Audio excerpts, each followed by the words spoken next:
ನಮಸ್ಕಾರ. Balu smile YouTube ಚಾನಲ್ಗೆ ಆತ್ಮೀಯವಾದ ಸ್ವಾಗತ.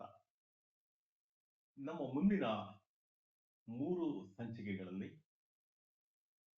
ಒಬ್ಬ ಅಸಾಮಾನ್ಯ, ಅಸಾಧಾರಣ, ಆ, ವಿಸ್ಮಯ, ವಿಶೇಷ, ಎಷ್ಟು ಹೇಳಿದ್ರೂ ಸಾಲದೇ ಇರೋಂಥ ಒಬ್ಬ ಮಹನೀಯರನ್ನ ನಾವು ಸಂದರ್ಶನ ಮಾಡೋದಕ್ಕೆ ಹೋಗಿದ್ವಿ. ರಾಷ್ಟ್ರೀಯ ಮಟ್ಟದಲ್ಲಿ, ಅಂತಾರಾಷ್ಟ್ರೀಯ ಮಟ್ಟದಲ್ಲಿ ಮಾನಸಿಕ ವೈದ್ಯ ಕ್ಷೇತ್ರದಲ್ಲಿ ಅಪಾರವಾದಂತಹ ಸಾಧನೆ ಮಾಡಿದ್ದಾರೆ. ನಾವು ಊಹೆಗೂ ನಿಲ್ಕದೇ ಇರುವಂತ ಸಾಧನೆಯನ್ನ ಮಾಡಿರುವಂತ ಈ ಮಹನೀಯರನ್ನ ಮುಂದಿನ ಸಂಚಿಕೆಗಳಲ್ಲಿ ಮಾತಾಡ್ತಾ ಹೋಗ್ತೀವಿ. ನಿಮ್ಮ ಸಹಕಾರ ಇರಲಿ. ಬಹಳ ವಿಶೇಷವಾದ ಸಂಚಿಕೆಗಳು ನಿಮ್ಮ ಮುಂದೆ ಪ್ರಸ್ತುತಪಡಿಸ್ತಾ ಇದ್ದೀವಿ. ನಿಮ್ಮೆಲ್ಲರ ಪ್ರೀತಿ ಸಹಕಾರ ಹೀಗೆ ಇರಲಿ ಅಂತೇಳಿ ನಿಮ್ಮನ್ನ ಕೋರ್ಕೊಳ್ತಾ ಇದ್ದೀನಿ. ನಮ್ಮ ಹೆಮ್ಮೆಯ ಅತಿಥಿ ಬಹಳ ವಿಶೇಷ. ಇವರನ್ನ ಆರಿಸ್ಕೊಂಡು ಹಲವಾರು ಪ್ರಶಸ್ತಿಗಳು ಬಂದಿದೆ. ಇವರ ಸಾಧನೆ ಎಲ್ಲರ ಕಲ್ಪನೆಗೆ ಮೀರಿದ್ದು. ಮನೋವಿಜ್ಞಾನದಲ್ಲಿ ಮನೋವೈದ್ಯರಾಗಿ, ಶಿಕ್ಷಣ ತಜ್ಞರಾಗಿ, ಲೇಖಕರಾಗಿ ಬಹಳ ಕೆಲಸಗಳನ್ನ ಮಾಡಿದ್ದಾರೆ. ಜೊತೆಗೆ ಅಪಾರವಾದ ಸಾಧನೆಯನ್ನ ಮಾಡಿದ್ದಾರೆ ಇವರು. ಏಕೆಂದರೆ ಕೆಲವೇ ಪದಗಳಲ್ಲಿ ಇವರ ಸಾಧನೆಯನ್ನ ನಾವು ವರ್ಣಿಸೋದಕ್ಕೆ ಆಗೋದಿಲ್ಲ. ಜೊತೆಗೆ ಇವ್ರನ್ನ 2024ರಲ್ಲಿ ಇವರ ಸೇವೆಯನ್ನು ಮೆಚ್ಚಿ ಇವ್ರನ್ನ ಪದ್ಮಶ್ರೀ ಮೂಲಕ ಗೌರವಿಸಲಾಗಿದೆ. ಕರ್ನಾಟಕ ರಾಜ್ಯೋತ್ಸವ ಪ್ರಶಸ್ತಿ ನೀಡಿದ್ದಾರೆ. ಕೆಂಪೇಗೌಡ ಪ್ರಶಸ್ತಿ ಇವ್ರನ್ನ ಹುಡುಕಿಕೊಂಡು ಬಂದಿದೆ. ಇಷ್ಟೇ ಅಲ್ಲ, ಇವರು ತಮ್ಮ ದುಡಿಮೆಯನ್ನೆಲ್ಲ ವೈದ್ಯಕೀಯ ಕ್ಷೇತ್ರದಲ್ಲಿ ಮಾನಸಿಕ ಆರೋಗ್ಯ ಸೇವೆಯಲ್ಲಿ ಹೆಚ್ಚಿನ ಸಂಶೋಧನೆ ಮಾಡೋದಕ್ಕೆ ಅಂತ ಹೇಳಿ ಬೆಂಗಳೂರಿನ ನಿಮ್ಹಾನ್ಸ್ ಆಸ್ಪತ್ರೆಗೆ ತಮ್ಮ ಎಲ್ಲ ಸಂಪಾದನೆನ ದಾರಿ ಎರೆದಿದ್ದಾರೆ. ತಮ್ಮ ಆಸ್ತಿನೂ ಸಹಿತ ಅದಕ್ಕೆ ವರ್ಗಾಯಿಸಿದ್ದಾರೆ. ಎಂತ ಆಯ್ತಲ್ವಾ? ಕೇಳೋದಕ್ಕೆ ನಿಜವಾಗ್ಲೂ ನಮಗೆ ಒಂಥರ ದಿಗ್ಭ್ರಮೆ ಅನ್ನೋ ರೀತಿಯಲ್ಲಿ ಇಡೀ ಆಸ್ತಿ ಮತ್ತು ಪಾಸ್ತಿಯನ್ನು ನಿಮ್ಹಾನ್ಸ್ಗೆ ದಾನ ಮಾಡಿದ್ದಾರೆ ಅಂದರೆ ಎಂತ ಇದ್ದಲ್ವಾ? ಇದರಲ್ಲಿ ಮಾನಸಿಕ ಆರೋಗ್ಯ ತರಬೇತಿ ಸಂಪರ್ಕಕ್ಕಾಗಿ ಇದನ್ನು ಸದ್ವಿನಿಯೋಗ ಮಾಡಿಕೊಳ್ಳಿ ಅನ್ನೋ ಒಂದು ಅಭಿಲಾಷೆ ಸನ್ಮಾನ್ಯರದು. ಜೊತೆಗೆ ಪ್ರಕಟಣೆ ಅಂತ ಹೇಳಿದ್ರೆ ಕನ್ನಡ ಮತ್ತು ಇಂಗ್ಲಿಷ್ ಭಾಷೆಯಲ್ಲಿ ಸುಮಾರು 70ಕ್ಕೂ ಹೆಚ್ಚು ಪುಸ್ತಕಗಳನ್ನ ಬರೆದಿದ್ದಾರೆ. ವಿಶ್ವ ಆರೋಗ್ಯ ಸಂಸ್ಥೆಯ ಸಲಹೆಗಾರರಾಗಿ ಇವರು ಕೆಲಸ ಮಾಡಿದ್ದಾರೆ. ನೋಡಿ, ನಮ್ಮ ಹೆಮ್ಮೆಯ ಕನ್ನಡ ನಾಡಿನ ಒಬ್ಬ ವೈದ್ಯರು ಮಾನಸಿಕ ವಿಜ್ಞಾನ ಕ್ಷೇತ್ರದಲ್ಲಿ ಅಂತಾರಾಷ್ಟ್ರೀಯ ಮಟ್ಟದ ವರ್ಲ್ಡ್ ಹೆಲ್ತ್ ಆರ್ಗನೈಸೇಷನ್ನ ಒಬ್ಬರು ಅಡ್ವೈಸರ್ ಆಗಿದ್ರು ಅನ್ನೋದು ಎಂಥ ಹೆಮ್ಮೆಯ ವಿಷಯ ಅಲ್ವಾ? ಇದೆಲ್ಲ ಸುಮ್ಮನೆ ಏನೋ ಕಾಟಾಚಾರಕ್ಕೆ ಮಾಡುವಂಥ ಸಾಧನೆಗಳಲ್ಲ. ಅಪಾರವಾದ ಶ್ರಮ ಬೇಕು, ಅಪಾರವಾದಂಥ ಶ್ರದ್ಧೆ, ಜೊತೆಗೆ ಡೆಡಿಕೇಶನ್ ಏನಂತ ಹೇಳ್ತೀವಿ, ಅದೆಲ್ಲ ಬಹಳ ಮುಖ್ಯ. ಸಾಧನೆ ಮಾಡಿದ ನಂತರ ಹುಡುಕಿಕೊಂಡು ಬರುವಂಥ ಅಪಾರವಾದಂಥ ಪ್ರಶಸ್ತಿಗಳು ಇವೆಲ್ಲ ಹೆಮ್ಮೆ ತರೋಗ್ತದೆ. ಅದರಲ್ಲೂ ಪದ್ಮಶ್ರೀ ಪ್ರಶಸ್ತಿ ಏನಿದೆ ಅದು ಇವರ ಸೇವೆಗೆ ಇದ್ದಂಥ ಕಿರೀಟ ಹೌದಲ್ವಾ? ಡಾಕ್ಟರ್ CR ಚಂದ್ರಶೇಖರ್ ಅವ್ರನ್ನ ನಾವು ಸಂದರ್ಶನ ಮಾಡೋಣ. ಬನ್ನಿ ಹೋಗೋಣ.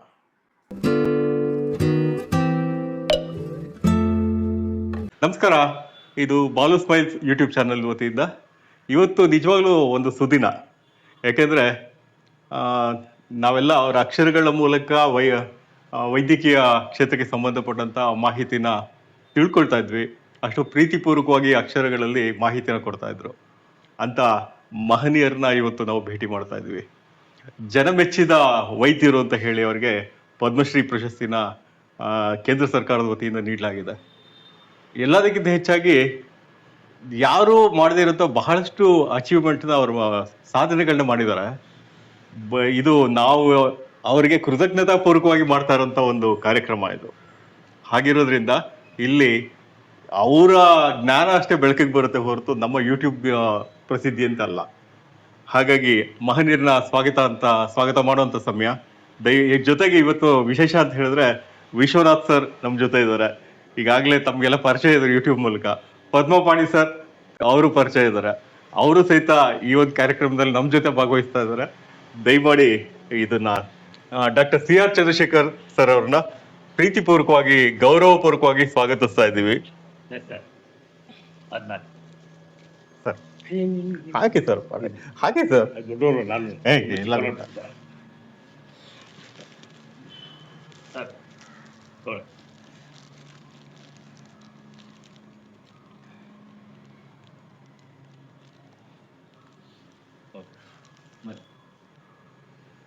ನಮಸ್ಕಾರ. ನಮಸ್ಕಾರ. ಕಾರ್ಯಕ್ರಮಕ್ಕೆ ಗೌರವಪೂರ್ವಕವಾಗಿ ತಮ್ಮನ್ನ ಸ್ವಾಗತಿಸ್ತಾ ಇದ್ದೀವಿ. ಬಹಳಷ್ಟು ವಿಶೇಷಗಳನ್ನ ತಮ್ಮ ಅಕ್ಷರಗಳಲ್ಲಿ ಓದ್ಕೊಂಡ್ ಬಂದವರು. ಪ್ರಪ್ರಥಮ ಬಾರಿಗೆ ಜೀವನದಲ್ಲಿ ತಮ್ಮನ್ನ ಭೇಟಿ ಮಾಡುವಂತ ಒಂದು ಸುಯೋಗ ನಂದಾಗಿದೆ. ಜೊತೆಗೆ ನಾನು ಕೇಳುವಂಥದ್ದು ಸಾಕಷ್ಟು ವೈಜ್ಞಾನಿಕವಾಗಿ ಅಲ್ಲದೆ ಇರ್ಬೋದು.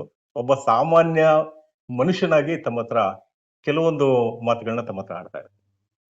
ಯಾಕೆಂದ್ರೆ ನಾವೆಲ್ಲ ಹಳ್ಳಿಗಳಲ್ಲಿ ನಾವು ನೋಡಿದಾಗೇನೆ ಸ್ವಲ್ಪ ಏನೋ ಅಬ್ನಾರ್ಮಾಲಿಟಿ ಅಂದ ತಕ್ಷಣನೇ ಹೇಳುವಂಥದ್ದು ಅವ್ನ್ ಕ್ರ್ಯಾಕ್ ಕಣೋ ಹುಚ್ಚ ಕಣೋ ಅಂತ ಹೇಳ್ಬಿಟ್ಟು ಇದ್ ಮಾಡ್ತಾರೆ.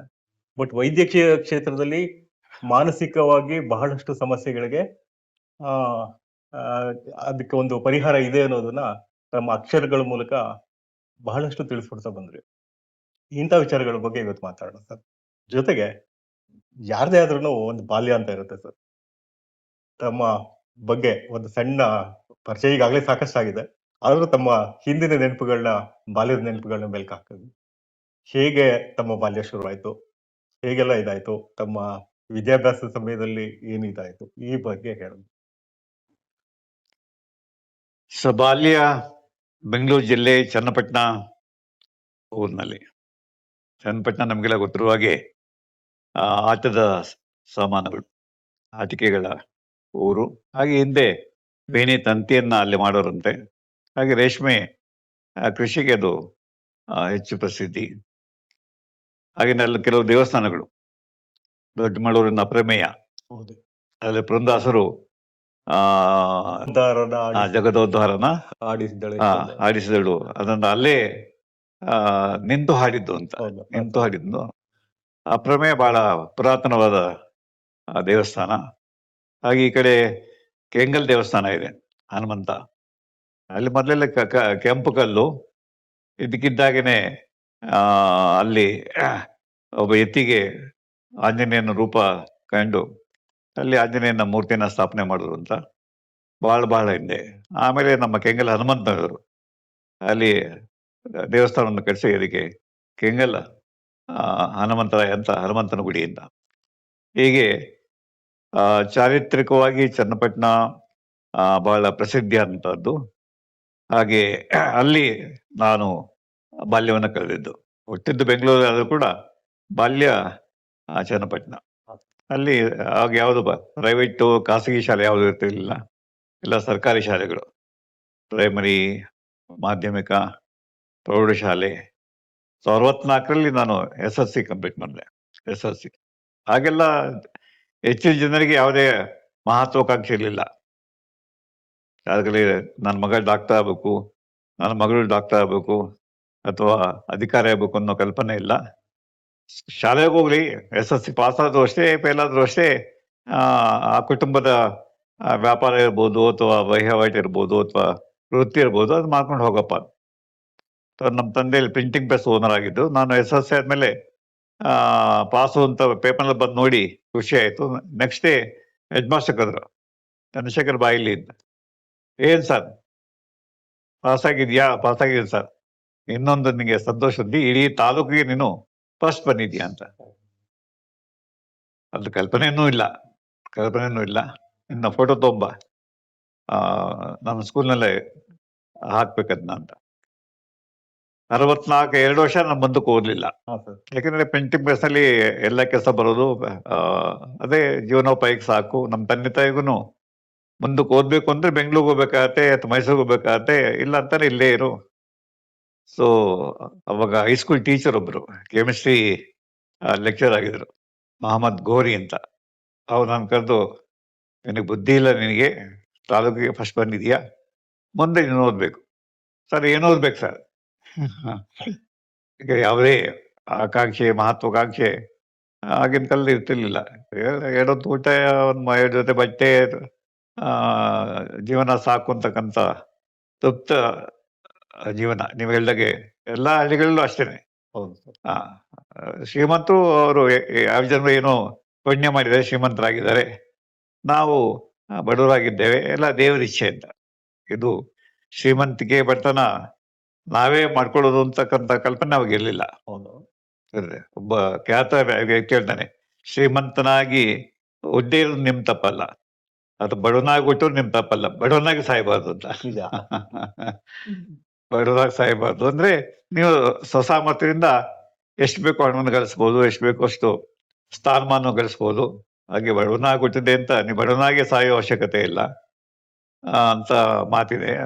ಅದರಿಂದ ಅವರ ಪ್ರೇರಣೆ ಮೇರೆಗೆ ಮತ್ತೆ ಇನ್ನೊಂದು ಅಂದ್ರೆ ಅವರು, ನಾನು ಏನ್ ಕಂಡ್ರು, ನೀನು ಕನ್ನಡ ಚೆನ್ನಾಗಿ ಮಾತಾಡ್ತೀಯ, ನೀನು ಲೇಖಕನಾಗ್ಬೇಕು, ಪ್ರತಿ ವಾರ ನಾ ಮನೆ ಬರ್ಬೇಕು, ಒಂದು ಲೇಖನ ಬರ್ಕೊಂಬರು, ಚನ್ನಪಟ್ಟಣ ಬೀದಿಗಳ ಬಗ್ಗೆ ಬರಿ, ಅಥವಾ ದೀಪ ಕಂಬಗಳು ಉರಿತಾ ಇರುವ ಇಲ್ಲ ಅನ್ನೋದ್ರ ಬಗ್ಗೆ ಬರಿ, ಅಥವಾ 2 ಕೆರೆ ಇದೆ, ರಾಮಮ್ಮನ ಕೆರೆ, ಕುಂದಿನ ಕಟ್ಟೆ ಇದೆ, ಆ ಕೆರೆ ಯಾರು ಕಟ್ಟಿಸಿದ್ರು ಅದರ ಬಗ್ಗೆ ಬರಿ. ಈ ರೀತಿ ಲೇಖನಗಳನ್ನು ಬರೆದು ಇಂಗ್ಲಿಷ್ನಲ್ಲಿ ಕನ್ನಡದಲ್ಲಿ ಅನಂತ ಅವರು ತಿದ್ದವರು ಹೀಗೆ ಬರೀಬೇಕು ಅಂತ. ಅಲ್ಲಿ ಅಡಿಪಾಯ ಆಯ್ತು ಸಾಹಿತ್ಯ. ಹಾಗೆ 10ನೇ ತರಗತಿ ವರ್ಷವಾಗಿ ಆಗಿನ ಎಲ್ಲಾ ಲೇಖಕರ ಎಲ್ಲಾ ಕೃತಿಗಳನ್ನ ಓದಿ ಮುಗಿಸಿದ್ವಿ. ನಾನು, ನಮ್ಮ ಸ್ನೇಹಿತ ಲಕ್ಷ್ಮೀನಾರಾಯಣ ಅಂತ, ಹಾಗೆ ನಮ್ಮ ತಾಯಿ ಕೂಡ. ನಮ್ಮ ತಾಯಿ 4ನೇ ಕ್ಲಾಸ್ ಅಷ್ಟೇನೆ. ಅವಾಗ ರೇಡಿಯೋ ಇಲ್ಲ, ಎಂತ ನಮ್ಮ ರೇಡಿಯೋನೂ ಇರಲಿಲ್ಲ, ಸೋಫಾ ಕುರ್ಚಿ ಏನೂ ಇರಲಿಲ್ಲ. ಸೊ ಆ ಬೀಡಿನ ವೇಳೆ ಅವರು ಪುಸ್ತಕ ಓದೋರು, ಲೈಬ್ರರಿಗೆ ಹೋಗಿ ಪುಸ್ತಕ ತಂದು ಕೊಡ್ಬೇಕು. ಆಮೇಲೆ ನಾವು ನಮಗೆ ಕೊಟ್ಟಂತ ದುಡ್ಡನ್ನ ಇಟ್ಟುಕೊಂಡು ಹಾಗೆಲ್ಲ 1 ಆಣೆ 2 ಆಣೆ ಅಥವಾ 2 ಆಣೆ ಪುಸ್ತಕಗಳು, ಅನ್ನಕೃದಾಗ್ಬೋದು, ತಾರಾಸೂತ್ರದಾಗ್ಬೋದು, ಕಾರಂತರದಾಗ್ಬೋದು, ಅವುಗಳನ್ನ ಕೊಂಡು ಓದ್ತಾ ಇದ್ವಿ. ಹಾಗಾಗಿ SSC ಅಷ್ಟರವಾಗಿ ಕನ್ನಡ ಭಾಷಾ ಪ್ರೌಢಿಮೆ, ಭಾಷೆಯನ್ನು ಹೇಗೆ ಬಳಸಬೇಕು, ಯಾವ ಪದಗಳನ್ನ ಉಪಯೋಗಿಸ್ಬೇಕು ಅಂತಕ್ಕಂಥದ್ದು, ಹಾಗೆ ಹೇಗೆ ಬದುಕಬೇಕು. ಮುಖ್ಯವಾಗಿ ಶಿವರಾಮ ಕಾರಂತರ ಕಾದಂಬರಿಗಳು ನಿಮಗೆ ಗೊತ್ತಿದೆ, ಹೇಗೆ ಬದುಕನ್ನ ನಾವು ಕಟ್ಟಿಕೊಳ್ಬಹುದು. ಹಣ ಬೇಕಾಗಲ್ಲ, ಹಣ ಮುಖ್ಯ ಆಗಲ್ಲ, ಸ್ಥಾನಮಾನ ಮುಖ್ಯ ಆಗಲ್ಲ. ಜೀವನದಲ್ಲಿ ಹೇಗೆ ಬದುಕಿದ್ರೆ ಜೀವನ ಮೌಲ್ಯಗಳು. ಹಾಗೆ ಐತಿಹಾಸಿಕ ಕಾದಂಬರಿಗಳಲ್ಲಿ ಹೇಗೆ ರಾಜರು ಬಾಳಿದ್ರು, ಅಥವಾ ಒಬ್ಬ ಮಾತ್ರ ದೊಡ್ಡ ವ್ಯಕ್ತಿ ಆದ, ಇನ್ನೊಬ್ಬ ಪರಾಕ್ರಮಿಯಾದ್ರು ಕೂಡ ದುಷ್ಟನಾಗಿ, ಜನಪೀಡಿತನಾಗಿ ಹೇಗೆ ಕೊನೆಗೆ ಸತ್ತ. ಈ ರೀತಿ ಸಾಹಿತ್ಯ ನಮಗೆ ಬದುಕನ್ನು ಕಲಿಸ್ಕೊಡುತ್ತೆ. ಇವತ್ತು ದುರದೃಷ್ಟವಶಾತ್ ನಮ್ಮ ಮಕ್ಕಳು ಸಾಹಿತ್ಯವನ್ನು ಓದಲ್ಲ. ಬರೀ ಮೊಬೈಲ್, ಇನ್ಸ್ಟಾಗ್ರಾಮು, ಆಮೇಲೆ ವಾಟ್ಸಪ್ಪು, ಇಲ್ಲ ಫೇಸ್ಬುಕ್ಕು, ಅದೇ ನೋಡ್ಕೋ. ಆಮೇಲೆ ಭ್ರಾಮಕ ಜಗತ್ತು. ಕಾದಂಬರಿಗಳಲ್ಲಿ ಕೆಲವು ಮಾತ್ರ ಕಾಲ್ಪನಿಕ ಕಾದಂಬರಿಗಳು, ಕೆಲವೆಲ್ಲ ಅನುಭವದಿಂದ ಬಂದಿರ್ತಕ್ಕಂಥದ್ದು. ಅದರಲ್ಲಿ ತ್ರಿವೇಣಿಯವರ ಕಾದಂಬರಿಗಳು, ಅದು ಶರಪಂಜರ ಆಗ್ಬೋದು, ಮಂಚಿದ ಬಾಗಿಲರಾಗ್ಬೋದು, ದೂರದ ಬೆಟ್ಟ ಆಗ್ಬೋದು, ಮನೋವೈಜ್ಞಾನಿಕ ಅದೇ ಫಸ್ಟ್ ಟೈಮ್ ಬಂದಿದ್ದು ಕನ್ನಡದಲ್ಲಿ. ಹೌದು. ಒಂದ್ ರೀತಿ ಪತ್ತೇದಾರಿ, ನಮ್ಮ ನರಸಿಂಹಯ್ಯನವರ ಕಾದಂಬರಿಗಿಂತ ನಮಗೆ ಚೆನ್ನಾಗಿ ಕಾಣಿಸೋದು. ಎಷ್ಟು ಚೆನ್ನಾಗಿ ಮನುಷ್ಯನ ನಡವಳಿಕೆಗೆ ಕಾರಣ ಕಂಡುಹಿಡಿತಾರೆ ಮನೋವೈದ್ಯರು ಅಂತ ಹೇಳಿ. ಆಗ ಬಹುಶಃ ನಾನು ಮನೋವೈದ್ಯನಾಗ್ಲಿಕ್ಕೆ ಬೀಜವನ್ನು ಬಿದ್ದವರು ಯಾರು ಅಂತಂದ್ರೆ ಶ್ರೀಮತಿ ತ್ರಿವೇಣಿ. ಆಮೇಲೆ ನಮ್ಮ ಡಾಕ್ಟರ್ ಶಿವರಾಮ್ ಅವರು, ರಾಶಿ ಕುರುವಂಜಿ, ಅವರು ಸಾಮಾನ್ಯ ವೈದ್ಯರು. ಬೆಂಗಳೂರು ಮೆಜೆಸ್ಟಿಕ್ ಟಾಕೀಸ್ ಪಕ್ಕದಲ್ಲಿ ಸಿಟಿ ಡಿಸ್ಪೆನ್ಸರಿ ಅಂತ ಒಂದು ಕ್ಲಿನಿಕ್ ಇತ್ತು, ಅಲ್ಲಿ ಪ್ರಾಕ್ಟೀಸ್ ಮಾಡೋರು. ನಾನು ವೈದ್ಯಕೀಯ ವಿದ್ಯಾರ್ಥಿಯಾಗಿದ್ದ ವಸತಿ ಜ್ವರ ಬಂದು ಅವ್ರ ಹತ್ರ ಹೋಗಿದ್ದೆ. ಏನಯ್ಯ ಡಾಕ್ಟರ್ ಆಗ್ತಿದ್ದೆ, ನಿನಗೆ ಜ್ವರ ಅಂತ ತಮಾಷೆ ಮಾಡಿ ಮಾತ್ರೆ ವಸ್ತು ಕೊಟ್ಟು ಕಳಿಸಿದ್ರು. ಅವ್ರು ಬರೆದಂತ ಮನೋನಂದನ, ಹಾಗೆ ಮನಮಂಥನ, ನಿಮ್ಗೆ ಗೊತ್ತಿರುವ ಹಾಗೆ ಇಡೀ ನಮ್ಮ ಸಾಹಿತ್ಯ ಕ್ಷೇತ್ರದಲ್ಲಿ ಒಂದು ವೈಜ್ಞಾನಿಕ ಕೃತಿಗೆ, ವೈದ್ಯಕೀಯ ಕೃತಿಗೆ ಅದೇ ಮೊದಲ ಸರಿ, ಅದೇ ಕಡೆ ಸರಿ ಕೇಂದ್ರ ಸಾಹಿತ್ಯ ಅಕಾಡೆಮಿ ಅವಾರ್ಡ್. ಯಾವುದಕ್ಕೆ? ಮನಮಂಥನ. ಈಗಲೂ ಕಾಪಿಗಳು ಸಿಗುತ್ತೆ. ಸೊ ಮನೋನಂದನ ಸೈಕೋಸೊಮ್ಯಾಟಿಕ್ ಸಮಸ್ಯೆಗಳು ಹೇಗೆ ದೈಹಿಕ ರೂಪವಾಗಿ ಮಾನಸಿಕ ಕಾಯಿಲೆ ಬರುತ್ತೆ. ಯಾಕೆ ನೀವು ಹೇಳಿದ ಶುರುನ ಹೇಳಿದ್ರಿ, ಇಡೀ ನಮ್ಮ ಸಮಾಜ ಇವತ್ತು ಕೂಡ ಒಂದು ಹೆಣ್ಣು ನಾರ್ಮಲ್ ಆರೋಗ್ಯವಂತ ವ್ಯಕ್ತಿ, ಇನ್ನೊಂದು ಹೆಣ್ಣು ಹುಚ್ಚ ಅಥವಾ ತಲೆಕೆಟ್ಟವನು, ಬುದ್ಧಿಭ್ರಮಣೆ, ಮಧ್ಯದಲ್ಲಿ ಮನಸ್ಸಿನ ಬೇರೆ ಬೇರೆ ಸಮಸ್ಯೆಗಳಿದಾವೆ ಅನ್ನೋದು ಜನಕ್ಕೆ ಕಲ್ಪನೆನೇ ಇಲ್ಲ. ಹೌದು. ಇಲ್ಲ ಇವರು ನಾರ್ಮಲ್ ಅಥವಾ ಇವರು ಮ್ಯಾಡ್. ಹಾಗೆ ಅವಾಗ ಹುಚ್ಚು ಬಂದ್ರೆ ಮನೋರೋಗಕ್ಕೆ ಮದ್ದಿಲ್ಲ. ಚಿಂತೆ ಮಾಡ್ತಾರೆ ಸರ್, ಮನೋರೋಗ ಅಜ್ಜಿಗೆ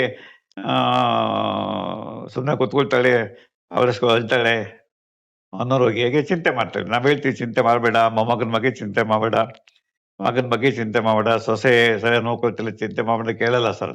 ಸೊ ಆಗ ತ್ರಿವೇಣಿ ಕಾದಂಬರಿಗಳಾಗ್ಲಿ, ಇಲ್ಲ ಅಂತಂದ್ರೆ ರಾಶಿಯವರ ವಸ್ತುಗಳು ನಮಗೆ ಮಾನಸಿಕ ಕಾಯಿಲೆ ಅಂತಂದ್ರೆ ಇವತ್ತು 300 ಬಗ್ಗೆ ಮಾನಸಿಕ ಕಾಯಿಲೆಗಳನ್ನು ಗೊತ್ತಿದ್ದಾರೆ. ಅದು ರಾಶಿಯವ್ರು ತಮಾಷೆ ಮಾಡಿದ್ರು, ಹುಚ್ಚು, ಬೆಪ್ಪು, ಶಿವಲೀಲೆ. ಹುಚ್ಚು, ಬೆಪ್ಪು ಅಂದ್ರೆ ಬುದ್ಧಿ ಕಮ್ಮಿ, ಶಿವಲೀಲೆ ಅಂತಂದ್ರೆ ಗಾಂಜಾ ತಗೊಂಡು ಡಾನ್ಸ್ ಮಾಡೋದು ಅಥವಾ ಆಲ್ಕೋಹಾಲ್ ಕುಡಿದು ಡಾನ್ಸ್ ಮಾಡೋದು. ಮೂರೇ, ಹುಚ್ಚು, ಬೆಪ್ಪು, ಶಿವಲೀಲೆ. ಆಮೇಲೆ ಅವರೇ ಮಾನಸಿಕ ಕಾಯಿಲೆಗಳಲ್ಲಿ ಎಷ್ಟು ವಿಧ ಇದೆ, ನ್ಯೂರೋಸಿಸ್ ಇದೆ, ಮನೋಚಂಚಲತೆ, ಸೈಕೋಸಿಸ್ ಇದೆ, ಮನೋವಿಕಲತೆ, ಬುದ್ಧಿಮಾಂದ್ಯತೆ, ಫಿಟ್ಸು. ಅಲ್ಲಿ ಮಂತ್ರದಲ್ಲಿ ಇವೆಲ್ಲವನ್ನು ವಿಶದವಾಗಿ ಬರ್ದಿದ್ದಾರೆ. ಇವತ್ತು ಕೂಡ ಇಸ್ ಅ ಕ್ಲಾಸಿಕಲ್ ಬುಕ್.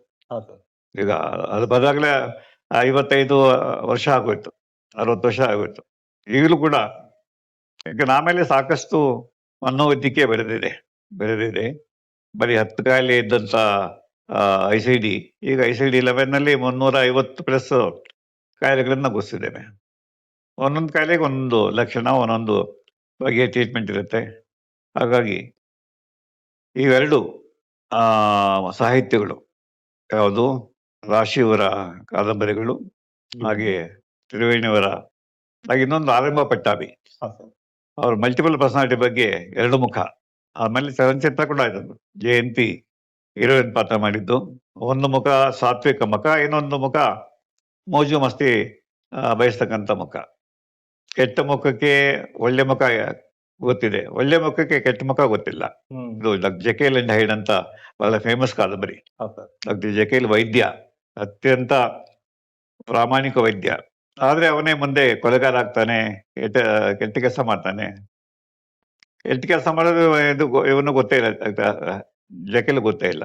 ಅದು ರೋಚಕವಾದಂತ ಕಾದಂಬರಿ, ಮಲ್ಟಿಪಲ್ ಪರ್ಸನಾಲಿಟಿ ಡಿಸಾರ್ಡರ್ ಬಗ್ಗೆ. ಅದನ್ನು ಆರಂಭ ಪಟ್ಟಾಭಿ 2 ಮುಖ ಅಂತ ತಂದ್ರು. ಆ ಥರ ಎಲ್ಲ ಓದಿದಾಗ ಮನಸ್ಸು ಅಂತಂದ್ರೆ ಬಹಳ ವಿಸ್ಮಯ, ಮನಸ್ಸು ಅರ್ಥ ಮಾಡ್ಕೊಳ್ತಕ್ಕಂಥದ್ದು ಕಷ್ಟದ ಕೆಲಸ, ಆದ್ರೆ ಅರ್ಥ ಮಾಡ್ಕೊಳ್ಬಹುದು ಅಂತ ಹೇಳಿ MBBS ಮುಗಿದಾಗ ಪುನಃ ಜಾಯ್ನ್ ಆಯ್ತು. MBBS ಮುಗಿದ್ಮೇಲೆ 73 ಮುಂದೆ ಫಿಸಿಷಿಯನ್ ಆಗ್ಬೇಕಾ ಅಥವಾ ಏನಾಗಬೇಕು ಅಂತ ಗೊತ್ತಿರಲಿಲ್ಲ. ಸೊ ಫಿಸಿಷಿಯನ್ ಆಗೋಣ, MD ಮಾಡೋಣ ಅಂತೇಳಿ ಸೀನಿಯರ್ ಹಾಸ್ಪಿಟಲ್ ಆಗಿ ಸೇರ್ಕೊಂಡಿದ್ದೆ ವ್ಯಕ್ತಿಗಳಲ್ಲಿ. ಆಗ HS ನಾರಾಯಣ್ ಅಂತ ಮೆಂಟಲ್ ಹಾಸ್ಪಿಟಲ್, ಅದು ಮನೋವೈದ್ಯರು, ಲೆಜೆಂಡರಿ ಫಿಗರ್, ದಂತಕತೆ, ಬಾಗಡಿಯವರು. ಅವರಲ್ಲಿ ಬಂದು ಪ್ರತಿ ಬುಧವಾರ ಕ್ಲಿನಿಕ್ ಮಾಡೋರು. ಯಾಕಂದ್ರೆ BM ಅವಾಗ 4 ಮೆಡಿಕಲ್ ಕಾಲೇಜು ನಾವು ಓದುವಾಗ, 4 ಗೌರ್ಮೆಂಟ್, 4 ಪ್ರೈವೇಟ್. ಈ 8 ಕಾಲೇಜಿನಲ್ಲಿ ಮನೋವೈದ್ಯ ಯಾರೂ ಇರ್ಲಿಲ್ಲ, ಮನೋವೈದ್ಯನ ಯಾರು ಬೋಧಿಸ್ತಾನೂ ಇರ್ಲಿಲ್ಲ. ಯಾಕಂದ್ರೆ ಅವಾಗ ಅದು ಏನು ಬೆಳೆದಿರ್ಲಿಲ್ಲ, ಏನಿದೆ ಅಲ್ಲಿ ಕಲಿಯುವಂತಹದ್ದು. ಒಂದು ಮೆಂಟಲ್ ಹಾಸ್ಪಿಟಲ್ ಇದೆ, ಧಾರವಾಡದಲ್ಲಿ ಒಂದಿದೆ, ಬೆಂಗಳೂರಿದೆ. ಹುಚ್ಚನ್ನ ತಗೊಂಡೋಗಿ ಸೇರ್ಬಿಟ್ಟು ಸಾಗೋಯ್ತು, ಇನ್ನು ಮುಗೀತು ಅಂತ. ಅವರು ಅಲ್ಲಿ ಬಂದು ನ್ಯೂರಾಟಿಕ್ ಕೇಸಸ್ ನೋಡೋರು. ಎಲ್ಲಾ ಡಿಪಾರ್ಟ್ಮೆಂಟಿನ ವೈದ್ಯರು ರೆಫರ್ ಮಾಡೋರು. ಇವ್ರು ತಲೆನೋವಿದೆ, ತಲೆನೋವಿಗೆ ಏನು ಕಾರಣ ಇಲ್ಲ, ಇವರಿಗೆ ನಡೆಯಕ್ಕಾಗ್ತಾ ಇಲ್ಲ, ಅದೇ ಪ್ಯಾರಲಿಸ್ ಅಲ್ಲ ಇದು, ಅಥವಾ ಪ್ರಜ್ಞೆ ಬೀಳ್ತಾಳೆ, ಅದೇ ಅವಳಿಗೆ ಫಿಟ್ಸ್ ಅಲ್ಲ, ಇದು ಮಾನಸಿಕ ಜನ್ಯ ಇರ್ಬೋದು ಅಂತ ರೆಫರ್ ಮಾಡೋರು. ಸೊ ನಾನು ಮತ್ತೆ ನಮ್ಮ ಇನ್ನೊಬ್ಬ ಸಹೋದ್ಯೋಗಿ ಹೋಗಿ ಅಟೆಂಡ್ ಮಾಡ್ತಾ ಇದ್ವಿ. ಆಮೇಲೆ ಅವರು ಚಂದ್ರಶೇಖರ್ ಸೈಕ್ಯಾಟ್ರಿ ಮಾಡಿ, ನಿಮ್ಮ ಅವಾಗ ಮೆಂಟಲ್ ಹಾಸ್ಪಿಟಲ್ ಹೊರಗಡೆ 4-5 ಜನ ಮಾತ್ರ ಇದ್ದಾರೆ, ಕರ್ನಾಟಕಕ್ಕೆ ಎಷ್ಟು ಜನ ಸೈಕ್ಯಾಟ್ರಿಸ್ಟ್ ಬೇಕು, ನೀವು ಜಾಯಿನ್ ಆಗಿದ್ದು. 25 ಜನವರಿನಲ್ಲಿ ನಾನು DPM ಸೇರ್ಕೊಂಡೆ. 75ರಿಂದ 78 DPM ಮತ್ತೆ MD 2 ಆಯ್ತು. ಆಮೇಲೆ ಅಲ್ಲೇ DPM ಆದ ತಕ್ಷಣ ಕೆಲಸ ಕೊಟ್ರು. ಕೆಲಸ ಕೊಟ್ಟರು. ಹೀಗೆ ನನ್ನ ಬಾಲ್ಯದ ಅನುಭವಗಳಲ್ಲಿ ಒಂದು ಶಿಸ್ತನ್ನ ನಮ್ಮ ತಂದೆ ತಾಯಿ ಕಲಿಸಿದ್ರು. ತಂದೆ ಶಿಸ್ತು ಅಥವಾ ವೆರಿ ಖಡಕ್ ಮನುಷ್ಯ. ಹಾ ಸರ್. ಅಲ್ಲಿ 7ನೇ ಕ್ಲಾಸ್ ಓದಿದ್ರು. ಮೊದಲು ಚಿನ್ನದ ಒಡವೆಗಳ ಅಂಗಡಿ ಇಟ್ಟಿದ್ರು. ಆಮೇಲೆ ಪ್ರಿಂಟಿಂಗ್ ಪ್ರೆಸ್ ಇಟ್ರು. ಆಮೇಲೆ ಬಹಳ ಸ್ವಾಭಿಮಾನಿ, ಯಾರಿಗೂ ತಲೆ ಬಾಗ್ತಾ ಇರಲಿಲ್ಲ. ಆಮೇಲೆ ಖಡಕ್ ಮನುಷ್ಯ, ಸುಳ್ಳು ಹೇಳಿದವ್ರನ್ನ ಅಥವಾ ಡೋಂಗಿತನ ಮಾಡೋರ್ನ ಅದು ಅರ್ಥ ಸೇರಿಸ್ತಾ ಇರಲಿಲ್ಲ. ಹಾಗೆ ನಮ್ಮ ತಾಯಿ ವೆರಿ ವೆರಿ ವೆರಿ ಸೋಷಿಯಲ್. ಮನೆಗೆ ಯಾರೇ ಬರಲಿ ಆತ್ಮೀಯತೆಯಿಂದ ಅವ್ರಿಗೆ ಊಟ ಹಾಕಿ ಕಷ್ಟ ಸುಖ. ಯಾಕಂದ್ರೆ ನಮ್ಮ ಅನೇಕ ಬಂಧು ಮಿತ್ರರೆಲ್ಲ lower middle class. Lower middle class, ಸಾಕಷ್ಟು ಕಷ್ಟ ನೋವುಗಳು, ಗಂಡ ಬೇಜವಾಬ್ದಾರಿ, ಇನ್ಕಮ್ ಇಲ್ಲ, ಮಕ್ಕಳು. ನಮ್ಮನೇಲೆ ಸುಮಾರು ನಮ್ಮ ತಂದೆಯವರ 3 ಜನ ಅಕ್ಕಂದ್ರ ಮಕ್ಕಳನ್ನ ನಾವೇ ಸಾಕಿದ್ದೇವೆ. ಯಾಕಂದ್ರೆ ತಂದೆ ತಾಯಿಗೆ ಸಾಕಷ್ಟು ಶಕ್ತಿನೂ ಇರಲಿಲ್ಲ. ಹಾಗಾಗಿ ಅದ್ರ ಜವಾಬ್ದಾರಿ ನನ್ನ ತಾಯಿ ವಹಿಸ್ಕೊಂಡಿದ್ರು. ಹಾಗಾಗಿ ಸಾಮಾಜಿಕ ಸಂಪರ್ಕ, ಹಾಗೆ ಸಾಮಾಜಿಕ ಕಳಕಳಿ, ಬಂಧು ಮಿತ್ರರನ್ನ ಆದ್ರೆ ನೋಡ್ತಕ್ಕಂಥದ್ದು ಅದು ನಮ್ಮ ತಾಯಿಯಿಂದ. ಹಾಗೆ ಸಹನೆ ಕಲಿಸಿದ್ರು ನಮ್ಮ ತಾಯಿ. ಸಹನಾಮೂರ್ತಿ ಅಂತಂದ್ರೆ ಯಾರು ಏನೇ ಹೇಳಿ, ಅಕಸ್ಮಾತ್ ಅವ್ನು ಬೈದ್ರು ಕೂಡ ಏನೋ ಕಾರಣ ಇರ್ಬೇಕು, ವೈದ್ಯರೇ ಪರವಾಗಿಲ್ಲ ಬಿಡು ಅಂತ. ಹಾಗಾಗಿ ತಂದೆ ತಾಯಿಗಳ ಲಾಲನೆ ಪಾಲನೆ ವ್ಯಕ್ತಿಯ ವ್ಯಕ್ತಿತ್ವ ಹಾಗೆ ಸ್ವಭಾವವನ್ನು ನಿರ್ಧಾರ ಮಾಡುತ್ತೆ. ಜೆನೆಟಿಕ್ ಆಗೂ ಒಂದು ಆನುವಂಶಿಕವಾಗಿ ನಮಗೆ ಸ್ವಭಾವ ಬರ್ತದೆ. ನೀವು ಕಂಜೂಸ್ ಆಗಿರ್ಬೋದು, ನಿಮ್ಮ ತಮ್ಮ ಉದಾರಿ ಆಗಿರ್ಬೋದು, ನೀವು ರುದ್ರಮೂರ್ತಿ ಆಗಿರ್ಬೋದು, ನಿಮ್ಮ ತಂಗಿ ಶಾಂತಮೂರ್ತಿ ಇರ್ಬೋದು. ಅದು ಜೆನೆಟಿಕ್ ಬಿಟ್ಟು ವಾತಾವರಣದ ಪರಿಸರ, ಹಾಗೆ ಸುತ್ತಮುತ್ತಲಿನ ಹೇಗೆ ಬದುಕ್ತಾರೆ, ನಿಮಗೆ ಎಷ್ಟು ಸಂತೋಷಕರ ಘಟನೆಗಳಾದವು ಬಾಲ್ಯದಲ್ಲಿ ಅಥವಾ ದುಃಖದ ಘಟನೆಗಳಾದವು ಬಾಲ್ಯದಲ್ಲಿ. ಅದೃಷ್ಟವಶಾತ್ತು ನಮಗೆ ಆ ಥರ ಅತಿ ದುಃಖದ ಘಟನೆ ಆಗಲಿ ಅಥವಾ ಅತಿ ಸಂತೋಷದ ಘಟನೆ ಆಗಲಿ ಯಾವುದೂ ಇಲ್ಲ. ಎಲ್ಲ ಸಾಮಾನ್ಯ ಜೀವನ. ಒಂದು ನಮ್ಮ ಅಜ್ಜಿಯ ಸಾವು. ಯಾಕೆಂದ್ರೆ ನನ್ನ ತಾಯಿಗಿಂತ ಅಜ್ಜಿ ನನ್ನ ಬೆಳೆಸಿದ್ದು, ಅವರ ಸಾವು ಅದೊಂದು ಬಿಟ್ಟರೆ ಬಾಕಿದೆಲ್ಲ ನೋವಿನ ಘಟನೆ ಯಾವುದೂ ಆಗಲಿಲ್ಲ. ಹಾಗೆ ಯಾವುದೇ ಆರ್ಥಿಕ ಮೊಗ್ಗಟ್ಟಿಲ್ಲ. ಊಟ ಬಟ್ಟೆ ಸಾಕಾಗೋದು. ಹಾಗೆ ನಮ್ಮ ತಂದೆ ಸ್ವಸಾಮತೆಯಿಂದ 2 ಮನೆ ಕಟ್ಟಿಸಿ ಬಾಡಿಗೆ ಬರೋ ಮಾಡಿಕೊಂಡು ಸೊ ಜೀವನಕ್ಕೆ ಏನು ತೊಂದರೆ ಆಗದಿರೋ ಹಾಗೆ ನಡೆಸ್ಕೊಂಡ್ರು. ಇದು ಬಾಲ್ಯ. ಇಷ್ಟು. ಈಗ ಬಹಳಷ್ಟು ವಿಶೇಷಗಳನ್ನ ತಾವು ಹೇಳ್ತಾ ಬಂದ್ರಿ. ಅದರಲ್ಲಿ ಮುಖ್ಯವಾಗಿ ಕಾಣಿಸಿದ್ದು ನೀವು ಬೆಳೆದ ಚನ್ನಪಟ್ಟಣ. ಬಹುಶಃ ಒಂದು 50 ವರ್ಷ, ಒಂದು 60 ವರ್ಷದ ಹಿಂದಿನ ಚನ್ನಪಟ್ಟಣದ ಒಂದು ಸ್ಪಷ್ಟ ಚಿತ್ರಣ ತಾವು ಕೊಡ್ತಾ ಇದ್ರಿ. ಜೊತೆಗೆ ಅವತ್ತಿನ ಕುಟುಂಬಗಳು ಹೇಗಿತ್ತು ಅನ್ನೋದನ್ನ ಒಂದು ಇದು. ಯಾಕಂದ್ರೆ ಅವಾಗ ಕುಟುಂಬಗಳು ಬೆಸೆದುಕೊಳ್ತಾ ಇದ್ರು. ಈಗಿನ ಕುಟುಂಬಗಳು ಒಡೆದು ಹೋಗ್ತಾ ಇರೋ ಸಂದರ್ಭದಲ್ಲಿ ಬೆಸೆಯೋ ಕುಟುಂಬದ ಪಾತ್ರ ಹೇಗಿತ್ತು ಸರ್? ಅಲ್ಲ, ಅವಾಗ ಮದುವೆ ಆಯ್ತು ಅಂತಂದ್ರೆ ಈಗೆಲ್ಲ ಔಟ್ಸೋರ್ಸಿಂಗು, ತಾಂಬೂಲ ಕೊಡಕ್ಕೂ ಔಟ್ಸೋರ್ಸಿಂಗು, ಊಟ ಬಡ್ಸಕ್ಕೂ ಔಟ್ಸೋರ್ಸಿಂಗು. ಆಗ ಮದುವೆ ಆಯ್ತು ಅಂತಂದ್ರೆ ನೆಂಟಷ್ಟೇ ಸೇರ್ಕೊಳ್ಳೋರಿ. ಹೌದು, ಅವರೇ ಅಡಿಗೆ ಮಾಡೋರು, ಅವರೇ ಬಡ್ಸೋರು, ಅವರೇ ಬಂದು ಚಪ್ರ ಹಾಕೋರು. ಮನೆಯವ್ರು ಏನ್ ಮಾಡ್ಬೇಕಂತಿಲ್ಲ. ಔಟ್ಸೋರ್ಸಿಂಗ್ ಇಲ್ವೇ ಇಲ್ಲ. ಹೆಚ್ಚಿಗೆ ಮಾಂಗಲ್ಯ ಒಂದು ತರ್ಬೇಕಷ್ಟೇ. ಅಥವಾ ಅಂಗಡಿಯಿಂದ ಹೂವಿನ ತರಬೇಕು, ಅಥವಾ ಅಡಿಗೆ ಬೇಕಾದ್ರೆ ಸಾಮಾನು ತಂದು ಹಾಕ್ಬೇಕಷ್ಟೇ. ಬಾಕಿದೆಲ್ಲ ಮದುವೆ ಅಂತಂದ್ರೆ ಆಲ್ಮೋಸ್ಟ್ 1 ತಿಂಗಳು ಎಲ್ಲಾ ನೆಂಟಷ್ಟು ಒಟ್ಟಿಗೆ ಸೇರ್ಬಿಡೋದು. 1 ತಿಂಗಳು. ಹಳ್ಳಿಗಳಂತೂ ಇಡೀ ಯಾವುದೇ ಜಾತಿ ಇರ್ಲಿ, ನಮ್ಮ ಗೌಡ್ರ ಮಗಳ ಮದುವೆ ಅಂತೆ ಅಥವಾ ನಮ್ಮ ಟೈಲರ್ ಇದಾರೆ ಅವ್ರ ಮಗಳ ಮದುವೆ ಅಂತೆ, ಬನ್ನಿ, ಗೊತ್ತಾಯ್ತಾ? ಇಡೀ ಊರೇನೆ. ನೀವು ಬುಟ್ಟಣ್ಣವರ ಕಥಾಸಂಗ ನೋಡ್ತೀರಿ. ಹೌದು, ಆಕೆ ಕುರುಡಿಗೆ ಆಕೆ ಮದುವೆ ಆಗುತ್ತೆ, ಇಡೀ ಊರೇ ಬಂದು ಮದುವೆ ಅರೇಂಜ್ಮೆಂಟ್ ಮಾಡ್ತಾ ಇರ್ತಾರೆ. ತಂದೆಗೆ ಏನೂ ಕೆಲಸವಿಲ್ಲ. ಹೌದು. ಹಾಗಾಗಿ ಬಾಂಧವ್ಯ ಮತ್ತೆ ಹೊಂದಾಣಿಕೆ, ಹಾಗೆ ಕಷ್ಟ ಸುಖದಲ್ಲಿ ಭಾಗಿಯಾಗ್ತಕ್ಕಂಥದ್ದು. ಹಾಗೆ ಜಾಯಿಂಟ್ ಫ್ಯಾಮಿಲಿಗಳು 1, 2, 3, 4 ತಲೆಮಾರು. ನಮ್ಮ ಜನಪದಲ್ಲೂ 3 ತಲೆಮಾರು 4 ತಲೆಮಾರು ಇರೋ ಫ್ಯಾಮಿಲಿ ನೋಡಿದ್ದೇನೆ. 20, 25, 30 ದೊಡ್ಡ ಮನೆ ಅಂತಂದ್ರೆ ಒಂದು 4 ಜನರೇಷನ್ನು. ಆಮೇಲೆ 30-40 ಜನ. ಹಾಗೆ ಅನೇಕ ಚಿಕ್ಕಮಗಳೂರು ಸರ್ ದೊಡ್ಡ ಮನೆ, ಸರ್ 50 ವರ್ಷದಿಂದ ಇಲ್ಲಿ 120 ಜನ ಊಟ ಮಾಡ್ತೀವಿ ಸರ್. 120 ಜನ. ಹ್ಮ್. ಅಲ್ಲಿಂದ ಮನೆಯವರು, ಆಳು ಕಾಳುಗಳು, ಮತ್ತೆ ಅತಿಥಿ ಅಭ್ಯಾಗತರು. ಈಗ ಇರೋದು ನಾವಿಬ್ರೆ. ಮಕ್ಕಳೆಲ್ಲ ಬೆಂಗಳೂರು ಹೋಗಿದ್ದಾರೆ, ಮಕ್ಕಳೆಲ್ಲ ಬೇರೆ ಕಡೆ ಇದ್ದಾರೆ. ಸೊ ನೀವು ಮಲೆನಾಡಿಗೆ ಹೋಗಿ, ದಕ್ಷಿಣ ಕನ್ನಡಕ್ಕೆ ಹೋಗಿ, ಅಥವಾ ನಮ್ಮ ಬಯಲುಸೀಮೆನಲ್ಲೇ ಒಟ್ಟು ಕುಟುಂಬಗಳು. ವಯಸ್ಸಾದವನ್ನ ಯಾರು ಆಶ್ರಮಕ್ಕೆ ಸೇರಿಸ್ತಾ ಇರ್ಲಿಲ್ಲ. ಎಷ್ಟೇ ವಯಸ್ಸಾಗಿರ್ಲಿ, ಬೆಡ್ಡಿಣ್ಣನಾಗಿರ್ಲಿ, ಮನೆಯವ್ರು ನೋಡ್ಕೊಳ್ಳೋರು. ಹಾಗೆ ಕಷ್ಟ ಸುಖ. ಮದುವೆ ಅಂತಂದ್ರೆ ಪುನಃ 2 ದಿವಸ ಎಲ್ಲ ಮೊಕ್ಕಾಂ. ಏನು ಚಾಪೆ ಸಿಕ್ಕರೆ ಚಾಪೆ, ಅಥವಾ ಬೆಡ್ಶೀಟ್ ಹಾಸ್ಪಿಟ್ಲ್ ಅಲ್ಲೇ ಮಲಗೋರು. ಯಾರು ನಮ್ಗೆ ರೂಮ್ ಕೊಡಿ, ಹಾಸಿಗೆ ಕೊಡಿ, ಅಥವಾ ನಮಗೆ AC ಬೇಕು, ಫ್ಯಾನ್ ಬೇಕು, ಯಾರು ಕೇಳ್ತಿರ್ಲಿಲ್ಲ. ಹಾಗೆ ಸ್ನಾನ ಪಾನ, ಒಂದಷ್ಟು ನೀರಿತ್ತು ಅಂತ ಬಯಲಲ್ಲಿ ಹೋಗಿ ಸ್ನಾನ ಮಾಡೋರು, ಬಂದ್ಬಿಡೋರು. ಹೀಗಾಗಿ ಅತ್ಯಂತ ಸರಳ ಜೀವನ. ಹಾಗಾದ್ರೆ ಕೆರೆ ನದಿ ಇದ್ರೆ ಎಲ್ಲ ಹೋಗಿ ಸ್ನಾನ ಮಾಡ್ಕೊಂಡ್ಬಿಡೋರು. ಮನೆಯಲ್ಲಿ ಎಷ್ಟೋ ಮನೆಗಳಲ್ಲಿ ಸ್ನಾನದ ಮನೆ ಇರ್ತಿರ್ಲಿಲ್ಲ. ಹೌದು. ಅಥವಾ ನದಿ ಇದೆ, ಕೆರೆ ಇದೆ, ಸ್ನಾನದ ಮನೆ ಯಾಕೆ? ಹಾಗೆ ಅಲ್ಲಿಂದ ಈಗ ನಾವು ಅವಿಭಕ್ತ ಕುಟುಂಬ ಹೋದ್ವಿ. ವಿಭಕ್ತ ಈಗ ಸಿಂಗಲ್ ಪೇರೆಂಟ್ ಫ್ಯಾಮಿಲಿ ಆಗಿದೆ. ಇಲ್ಲ ಗಂಡ ಇರ್ತಾನೆ, ಇಲ್ಲ ಅಂತಂದ್ರೆ ಹೆಂಡತಿ ಇರ್ತಾಳೆ, ಮಕ್ಕಳೆಲ್ಲೋ ಇರ್ತಾರೆ. ಹಾಗೆ ಒಂದೇ ಊರಿನಲ್ಲಿ ರಾಜನಗರ ಇರ್ತಕ್ಕಂಥ ಅಣ್ಣ HSR ಲೇಔಟ್ ಬರಬೇಕು ಅಂತ 3 ತಿಂಗಳು ಬರಲ್ಲ, 6 ತಿಂಗಳು ಬರಲ್ಲ. ಅಷ್ಟು ದೂರ ಯಾರಪ್ಪ ಬರ್ತಾರೋ? ಫೋನ್ ಮಾಡಿದ್ರು, ಏನ್ಮಾ ಹೇಗಿದ್ಯಾ ಅಷ್ಟೇ, ಮುಂದೆ ಏನು ಮಾತುಕತೆ ಇಲ್ವೇ ಇಲ್ಲ. ಹಾಗಾಗಿ ಇದು ಸೋಷಿಯಲ್ ಕನೆಕ್ಟೆಡ್ನೆಸ್, ಅಂದ್ರೆ ಸಾಮಾಜಿಕ ಸಂಪರ್ಕ ಹಿಂದೆ ಅದೇ ಅನಿವಾರ್ಯ ಆಗಿತ್ತು. ಒಬ್ರಿಗೊಬ್ರು ಆಗ್ಲೇಬೇಕು. ಹೌದು. ಈಗ ಎಲ್ಲದಕ್ಕೂ ಈಗ ಸರ್ ಹೋಮ್ನೆಸ್ ಕೊಡಿ ಅಂತಾರೆ. ಯಾರು ನೋಡ್ಕೊಳ್ಳೋರಿಲ್ಲ. ಯಾರು ನರ್ಸ್ ಅಪಾಯಿಂಟ್ ಮಾಡ್ತಾರೆ, ನಿಮಗೆ ಹೋಮ್ ಕೇರ್ ನರ್ಸ್ ಸಿಗ್ತಾರೆ.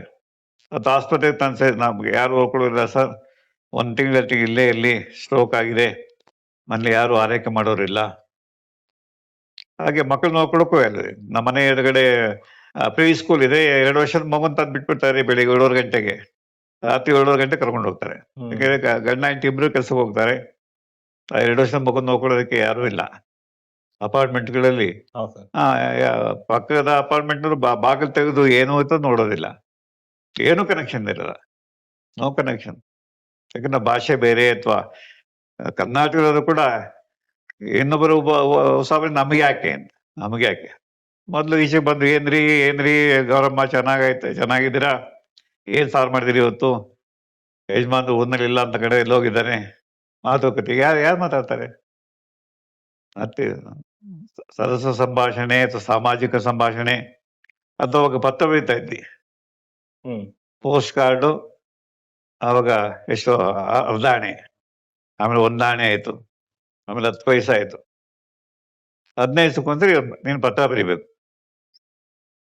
ಈಗ ನಾನು ಬೆಂಗಳೂರು ಬಂದಾಗ ನಮ್ಮ ತಾಯಿಗೆ ಅಜ್ಜಿಗೆ ನಾನು ಕಾರ್ಡ್ ಹಾಕ್ಬೇಕು, ವಾರಕ್ಕೊಂದ್ಸತಿ ಪತ್ರ ಬರಿ. ಹಾಗೆ ನನ್ನ ಸ್ನೇಹಿತ ಬೆಳಗಾಂಗೆ ಹೋದ ಸೋನುಮಾಮನ ಇರ್ಲಿಕ್ಕೆ.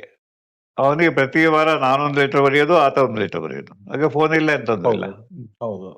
ಪತ್ರಗಳೇ ಅವಾಗ ಸಂಪರ್ಕ ಸಾಧನ. ನಾನು ಶುರುವಿನಲ್ಲಿ MD ಮುಗಿಸಿ ಸೈಕೈಟ್ರಿ ಆದ್ಮೇಲೆ ಲೇಖನ ಬರೆದಾಗ ಅನೇಕ ಜನ ಕಾರ್ನಲ್ಲಿ ಪ್ರಶ್ನೆ ಕೇಳೋರು. ನಮ್ಮನೆ ಮಗ ಇದ್ದಾನೆ, ಏನೂ ಮಾಡ್ತಿಲ್ಲ, ಸೋಮಾರಿ ಆಗ್ಬಿಟ್ಟಾನೆ, ಇದಕ್ಕೇನ್ ಪರಿಹಾರ? ಅದೊಂದು ತಾಯಿ ಕೂಗಾಡ್ತಾರೆ, ಕಿರಿಚಾಡ್ತಾರೆ, ನಿದ್ದೆ ಮಾಡೋದಿಲ್ಲ, ಏನ್ ಪರಿಹಾರ? ಪೋಸ್ಟ್ ಕಾರ್ಡ್ನಲ್ಲಿ ಮಾತ್ರೆ ಬರೆದು ಏನು ಕೊಂಡ್ಕೊಳ್ಳಿ, ನಿಮ್ಮೂರಲ್ಲಿ ಸಿಗುತ್ತೆ. 40,000 ಪತ್ರಗಳು ಬಂದಿದೆ. ಎಷ್ಟು? 40,000 ಕೈ ಬರಹದಲ್ಲಿ. ಬಹುಶಃ ಇದು ಗಿನ್ನಿಸ್ ದಾಖಲೆಗೆ ಹೋಗುತ್ತೆ ಬೇಕಾದ್ರೆ ಅಪ್ಲೈ ಮಾಡಿದ್ರೆ. ಅದು ಹಳೆ ಕಲೆಕ್ಷನ್ಸ್ ಇಟ್ಟಿದ್ದೀರಾ ಹೇಗೆ? ಇಲ್ಲ, 1 ವರ್ಷ ಆಮೇಲೆ ಜಾಸ್ತಿ ಆಯ್ತು. ಆಮೇಲೆ ಎಲ್ಲ ನಮ್ಮ ಪುಸ್ತಕ ಎಲ್ಲ ಆತರ ಪತ್ರಗಳೆಲ್ಲ ದಾಖಲು ಮಾಡಿದೆ. ಇಂಟ್ರೆಸ್ಟಿಂಗ್ ಕೇಸಸ್ಸು, ಸಮಸ್ಯೆಗಳು, ಅದನ್ನ ದಾಖಲು ಮಾಡಿದ್ದೇನೆ. ಪತ್ರಗಳು ಪ್ರಿಸರ್ವ್ ಮಾಡಲಿಕ್ಕೆ ಅವಕಾಶ ಆಗಲಿಲ್ಲ. ಹಾಗಾಗಿ ನೀವು ಹೇಳ್ದಾಗೆ ಈಗ ಸಾಮಾಜಿಕ ಸಂಪರ್ಕ ದೊಡ್ಡ ಸಮಸ್ಯೆ. ಅದು ಪೋಸ್ಟ್ ಕೋವಿಡ್ ಆದ್ಮೇಲೆ ಜನ ಒಂಟಿ ಆಗ್ತಿದ್ದಾರೆ. ಇಡೀ ಪ್ರಪಂಚವನ್ನ ಈಗ ಒಂಟಿತನ ಕಾಡ್ತಾ ಇದೆ. ಹೇಗೆ ಕೋವಿಡ್ ಪ್ಯಾಂಡಮಿಕ್ ಆಯ್ತು, ಒಂಟಿತನ ಈಗ ಪ್ಯಾಂಡಮಿಕ್. WHO ಹೇಳ್ಬಿಟ್ಟಿದೆ, ಇಂಗ್ಲೆಂಡ್ನಲ್ಲಿ ಒಂಟಿಯಾಗಿ ಬದುಕುವ ಕೂಡ ಒಂದು ಡಿಪಾರ್ಟ್ಮೆಂಟ್ ಇದೆ ರೀ. ಹ್ಮ್ ಈಗ ಎಷ್ಟೋ ಜನ ವಯಸ್ಸಾದ್ರು ಒಂಟೆ ಹೌದು ಬರುತ್ತಾರೆ. ಹೌದು ಸರ್. ಅವ್ರು ಬದುಕಿದಾರ ಸರಿ ಯಾರಿಗೂ ಗೊತ್ತಾಗೋದಿಲ್ಲ. ಎಷ್ಟು ದಿನ ಆಯ್ತು ಮನೆ ಮುಂದೆ ಪೇಪರ್ ಹಾಕಿದ ಹಂಗೆ ಇದೆ, ಅಥವಾ ಏನು ಸುಳಿವಿಲ್ಲ ಅಂತಂದ್ರೆ ಬಾಗಿಲು ಹೊಡೆದು ನೋಡ್ಬೇಕು, ಅಲ್ಲ ಸತ್ತಿರ್ತಾಳೆ ಅಥವಾ ಆತ ಸತ್ತಿರ್ತಾನೆ, ಯಾರಿಗೂ ಗೊತ್ತಿರೋದಿಲ್ಲ. ಹಾಗಾಗಿ ಇಲ್ಲೂ ಹಾಗೆ ಆಗ್ತದೆ. ಎಷ್ಟೋ ಜನ ಬರ್ತಾರೆ ಸರ್, ಒಂದು ವಯಸ್ಸಾದ 90 ವರ್ಷದೊಬ್ರು ಗಂಡ, 80-82 ವರ್ಷದ ಹೆಂಡತಿ, ಡ್ರೈವರ್ ಕರ್ಕೊಂಬಂದ. ಏನ್ ಬೇಕು ನಿಮಗೆ ಅಂತಂದ್ರೆ, ಏನು ಬೇಡ ಸರ್, ನಿಮ್ಮ ಕೌನ್ಸಿಲ್ ಯಾರೊಬ್ಬರನ್ನ ವಾರಕ್ಕೊಂದ್ಸರಿ ಕಳಿಸಿ, ನಾವು ಮಾತಾಡ್ಬೇಕು. ಅಕ್ಕಪಕ್ಕದ ಯಾರು ಮಾತಾಡಲ್ಲ, ಎಲ್ಲ ಬಿಸಿ, ಯಾರು ಬಾಗಲಾಕೊಂಡು ಹೋಗ್ಬಿಡ್ತಾರೆ. ದಿನ ಪೂರ್ತ ನಾನು ಗಂಡನ ಮುಖ, ಗಂಡ ನನ್ನ ಮುಖ, ಅಡಿಗೆರು ಬರ್ತಾರೆ, ಅಡಿಗೆ ಮಾಡಿಟ್ಟು ಹೊರಟೋಗ್ತಾಳೆ, ನಮಗೆ ಮಾತಾಡೋರು ಬೇಕು ಅಂತ. ಇದನ್ನ ನಾವು ಇಂಗ್ಲೆಂಡ್ನಲ್ಲಿ ಅಥವಾ ಅಮೆರಿಕದಲ್ಲಿ ಹಿಂದೆ ಆಗ್ತಾ ಇತ್ತು. ಮನೆ ಮುಂದೆ ಕೂತ್ಕೊಂಡು, oh come come come talk to me, will give $1. ವಯಸ್ಸಾದವರು, ಯಾಕೆ ಮಗ ಎಲ್ಲೋ, ಮಗಳೆಲ್ಲೋ, ಯಾರು ಅಲ್ಲಿ ನೀವು ಅವನಕ್ಕೂ ನಮ್ಮವ್ರು ಹೇಳ್ತಾರೆ, ಸರ್ ಜೈಲ್ ಸರ್, ಈಚೆ ಬರೋಗಿಲ್ಲ, ಒಂದು ನಾಯಿ ಕಾಣಲ್ಲ, ಒಂದು ಹಸು ಕಾಣಲ್ಲ, ಒಂದು ಪಕ್ಷಿ ಕಾಣಲ್ಲ, ಬರೀ ಕಾರು ಕಾಣ್ತಾವಷ್ಟೇ, ಜನ ಕಾಣೋದಿಲ್ಲ. ಮನೆಯಿಂದ ಹೊರಗಡೆ ಹೋಗ್ಬೇಕಾದ್ರೆ ಮಗ ಕರ್ಕೊಂಡು ಹೋಗ್ಬೇಕು, ಕರೀತಾನೆ ಬಾಬಾ ಅಂತ ಹೋಗಲ್ಲ ಸರ್, ಯಾಕಂದ್ರೆ 3 ತಿಂಗಳು ಮನೆ ಒಳಗಡೆ ಬಂದಿ, ಅಲ್ಲಿ ಟಿವಿ ನೋಡ್ಬೇಕು ಅಷ್ಟೇ. ಸೊ ಹಾಗಾಗಿ ಸೋಷಿಯಲ್ ಕನೆಕ್ಟೆಡ್ನೆಸ್ ಮತ್ತೆ ಒಂಟಿತನ ಈಗ ದೊಡ್ಡ ಸಮಸ್ಯೆ. ಹಾಗಾಗಿ ವಿಶ್ವ ಆರೋಗ್ಯ ಸಂಸ್ಥೆ ಹೇಳಿದೆ, ಟಾಕ್ ಅಂಡ್ ವಾಕ್ ಅಂತ. ಮಾತಾಡಿ, ಹೋಗಿ ಒಂದು ಪಾರ್ಕ್ ಹೋಗಿ ಹಲೋ ಹಲೋ, ಯಾರನ್ನಾರ ಹಲೋ ಅಂತಾನೆ, ಅವರು ಹಲೋ ಅಂತಾರೆ, ಆಮೇಲೆ ಸಂಭಾಷಣೆ ಬೆಳೆಯುತ್ತೆ. ಅವರು ತಮಾಷೆಗೆ ಒಂದು ಉದಾಹರಣೆ ಕೊಟ್ಟರು. ಸೊ ಒಂಥರ ಪಾರ್ಕ್ ಹೋಗ್ತಾ ಇದ್ದೆ, ಯಾರು ಹೊಸಬ್ರು ಕಾಣ್ತು, ನಮಸ್ಕಾರ ರೀ, ಹೊಸಬ್ರ ಒಂದು ದಸರಾ ಬಂದಿದ್ದೇವೆ, ಹೀಗೆ ಮಾತುಕತೆ ಶುರುವಾಗಿ 3 ತಿಂಗಳಲ್ಲಿ ಬೀಗರಾಗ್ಬಿಟ್ರು. ಓ ನನಗೆ ಮಗ ಇದ್ದಾನೆ, ಹೆಣ್ಣು ನೋಡ್ತಾ ಇದ್ದೇವೆ, ಬನ್ನಿ ನಮ್ಮಲ್ಲಿ ಮಗಳಿದ್ದಾಳೆ ನೋಡಿ. 3 ತಿಂಗಳಲ್ಲಿ ಮದುವೆ ಹೇಗೆ ಶುರುವಾಗಿದ್ದ, ಹೇಗೆ ಬರೀ ಒಂದು ಹಲೋ ಹಲೋ, ಹೊಸರು ಹಂಗ ಅಂತೀರಿ, ಈ ಊರಿಗೆ ಇಲ್ಲಿಂದ ಬಂದ್ರಿ, ನಾನು ದಿನ ವಾಕಿಂಗ್ ಬರ್ತೀನಿ, ಇಲ್ಲಿ ಇವತ್ತು ನಿಮ್ಮನ್ನೇ ನೋಡ್ತಾರೆ ಫಸ್ಟ್ ಅಂತ ಹೇಳಿ ಅದು ಶುರುವಾದಂತ ಮಾತುಕತೆ. ಆಮೇಲೆ ಅದು ಬಾಂಧವ್ಯದಲ್ಲಿ, ಮದುವೆಯಲ್ಲಿ ಕೊನೆಯಾಗಿದ್ದನ್ನು ಅವರು ತಮಾಷೆಗೆ ಹೇಳ್ತಾರೆ. ಹಾಗಾಗಿ ಟಾಕ್ ಅಂಡ್ ವಾಕ್. ಆಮೇಲೆ ಏನಾದ್ರು ಒಂದು ಚಟುವಟಿಕೆ, ಹವ್ಯಾಸ ಇರ್ಬೋದು, ಅಥವಾ ಪಾರ್ಟ್ ಟೈಮ್ ಜಾಬ್ ಇರ್ಬೋದು. ವಯಸ್ಸಾದ್ಮೇಲೆ ಏನಾದ್ರು ಮಾಡ್ಬೇಕು. ಈಗೇನಾಗಿದೆ, ರಿಟೈರ್ಸ್ ಏನ್ ಮಾಡ್ತೀವಿ, ಏನೂ ಇಲ್ಲ ಸರ್, ಎಲ್ಲ ಕಡೆ ದೊಡ್ಡ ಸಮಸ್ಯೆ. ಮತ್ತೆ ಜನ ಸಿಗೋದಿಲ್ಲ. ಬೆಂಗಳೂರಿನಲ್ಲಿ ಒಂದ್ ಕಡೆ ಇನ್ನೊಂದ್ ಕಡೆ ಓಡಾಡೋದು ಕಷ್ಟ ಆಗತ್ತೆ. ಈ ದೃಷ್ಟಿಯಿಂದ ಇಡೀ ಜನಜೀವನ ಶೈಲಿ ಬದಲಾವಣೆಯಾಗಿ ಈಗ 50 ವರ್ಷದಿಂದ ಜನಜೀವನ ಹೇಗಿತ್ತು, ಇವನ್ ಬೆಂಗಳೂರು ಕೂಡ ನಾನು ಬಂದಾಗ 11 ಲಕ್ಷ ಪಾಪ್ಯುಲೇಷನ್, ನಾನು ಅದೇ ಕೇಳ್ಬೇಕಂತ ಹೊರಟಿದ್ದೆ 11 ಸರ್. ಲಕ್ಷ ಪಾಪ್ಯುಲೇಷನ್. ಆಗ 66. ಈಗ ಈಗ ನೀವು ಚನ್ನಪಟ್ಟಣದಿಂದ ಬೆಂಗಳೂರಿಗೆ ಹೌದು. ಬರ್ತಾ ಇದ್ರಿ, ಬಹುಶಃ ಟ್ರಾನ್ಸ್ಪೋರ್ಟೇಷನ್ ಇರ್ತಿರ್ಲಿಲ್ಲ ಆಗ. ನಾವು ಬರೀ ಬಸ್ ಅಷ್ಟೇ, ಬಸ್ಸು ಕೆಲವು ಈ ಟೆಂಪೋಗಳು ಒಂದಷ್ಟು ಓಡಾಡುವ ಅಷ್ಟೇ. ಹಾ ಸರ್. ಟ್ರೈನ್ ಅಷ್ಟೇ. ಕಾರುಗಳು ಇಡೀ ಚನ್ನಪಟ್ಟಣ ಒಂದು 3-4 ಕಾರು ಓಡಾಡವು ಅಷ್ಟೇ. ಒಂದು 3-4 ಕಾರು, ಅದು ಅಷ್ಟೇ. ಅತಿ ಶ್ರೀಮಂತರು ಹಾಗೆ ಎರಡೇ ಅಲ್ಲ, ಒಂದು ಫಿಯೇಟು, ಅಂಬಾಸಡರು, ಇನ್ನೊಂದು ಶವರ್ಲೆಟ್ಟು ಅಥವಾ ಪ್ಲೇಮೋತು, ಮುಸಲ್ಮಾನರನ್ನ ಸೆಕೆಂಡ್ ಹ್ಯಾಂಡ್ ಗಾಡಿನ ಓಡಿಸೋರು. ಹೌದು ಹೌದು. ಬಾಡಿಗೆಗೆ ಯಾರು ಓನರ್ಶಿಪ್ ಕೊಂಡ್ಕೊಬೇಕಂದ್ರೆ ಫಿಯೇಟು, ಹೌದು. ಇಲ್ಲ ಅಂತಂದ್ರೆ ಅಂಬಾಸಡರು, ಕಾಯ್ಬೇಕು. ಸ್ವಲ್ಪ ಸ್ಟೇಟಸ್ ಅಂತಂದ್ರೆ ಫಿಯೇಟ್ ಇರ್ತದೆ. ಫಿಯೇಟ್ ಚಿಕ್ಕದು, ಮತ್ತೆ ಫ್ಯಾಮಿಲಿ ಕಾರ್ ಅನ್ನೋರನ್ನ. ಹಾ ಸರ್. ಆಮೇಲೆ ಎರಡೇ ಗಾಡಿ, ಇಲ್ಲ ಒಂದು ವೆಸ್ಪಾ, ಇಲ್ಲ ಅಂತಂದ್ರೆ ಲ್ಯಾಂಬ್ರೆಟಾ. ಓಕೆ. ಅದಕ್ಕೆ 5 ವರ್ಷ 6 ವರ್ಷ ಕಾಯ್ಬೇಕಾಗೋದು. ಹಾಗಾಗಿ ಈ ರೀತಿ ಬೆಂಗಳೂರು ಬಂದಾಗ ಮಕ್ಕಳನ್ನ ಟ್ರೈನಲ್ಲೇ ಓಡಾಡ್ತಾ ಇದ್ದೆ. ಟ್ರೈನಲ್ಲಿ, ಬಸ್ಗಿಂತ ಟ್ರೈನಲ್ಲೇ ಕನ್ವೀನಿಯಂಟು. ಎಷ್ಟು ಟೈಮ್ ತಗೊಳ್ತಾ ಇತ್ತು ಸರ್? ಅವಾಗ 1 ಅವರ್ 1.25 ಗಂಟೆ. ಪ್ಯಾಸೆಂಜರ್ ಇತ್ತು, ಎಕ್ಸ್ಪ್ರೆಸ್ ಇತ್ತು. ಬಸ್ನಲ್ಲಿ ಆಯ್ತಂದ್ರೆ ಪುನಃ 1.5 ಗಂಟೆ. ಸರ್, ಈಗ ಒಂದು ಘಟ್ಟ ನಿಮ್ಮ ಈ ವಿಶೇಷಗಳ ಬಗ್ಗೆ ಆಯ್ತು ಸರ್.